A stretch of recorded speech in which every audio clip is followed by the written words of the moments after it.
بسم اللہ الرحمن الرحیم۔ حضور اکرم صلی اللہ علیہ وآلہ وسلم نے ارشاد فرمایا، چار چیزیں آپ کو پریشان یا بیمار کرتی ہیں: زیادہ باتیں کرنا، زیادہ سونا، زیادہ کھانا، زیادہ لوگوں سے میل جول۔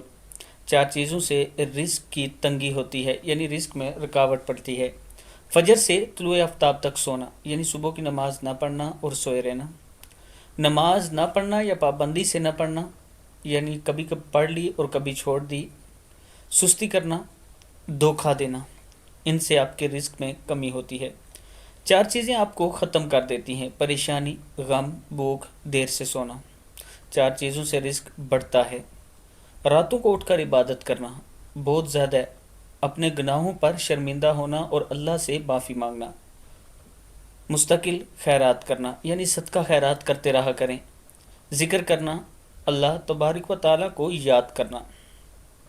چار چیزوں سے چہرے کی رونق ختم ہو جاتی ہے اور خوشی چلی جاتی ہے: جھوٹ بولنا، عزت نہ کرنا یا کسی غلط چیز پر اصرار کرنا، یعنی کوئی بھی بات شروع ہو اس پر اصرار باندھ لینا یا غلط بات پر اصرار کرنا،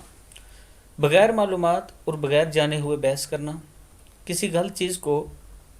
بے باکی سے بغیر کسی خوف کے کرنا، یعنی کوئی بھی غلطی کر رہے ہو، آپ کا دل بھی کہہ رہا ہو کہ یہ غلط ہے اور آپ پھر بھی وہ کر رہے ہو۔ آپ صلی اللہ علیہ وآلہ وسلم نے مزید فرمایا، دوسروں تک پہنچاؤ چاہے تم ایک آیت ہی جانتے ہو، یعنی قرآن پاک کی چاہے ایک آیت جانتے ہو، اور یہ ایک آیت حساب کتاب کے دن کام دے گی، یعنی اگر آپ کسی کو قرآن پاک پڑھنا سکھاتے ہو تو کل قیامت کے دن وہ آپ کے کام آئے گا۔ ایک اور حدیث میں آپ صلی اللہ علیہ وآلہ وسلم نے فرمایا، جب اذان دی جائے تو ہر کام چھوڑ دو، یہاں تک کہ قرآن پڑھنا بھی۔ جو شخص اذان کے درمیان بات کرتا ہے تو موت کے وقت اسے کلمہ نصیب نہیں ہوگا۔ اور یہ پیچھے ہیں، چار چیزوں سے چہرے کی رونق بڑھ جاتی ہے: پرہیزگاری، عبادت کرنا، اللہ کو یاد کرنا، وفاداری، رحم دلی، دوسروں کے بغیر کہے ان کی مدد کرنا، یعنی آپ کے سامنے کوئی ہاتھ نہ پھیلائے تب بھی آپ اس کی مدد کریں، دوسروں کی مدد کرنا۔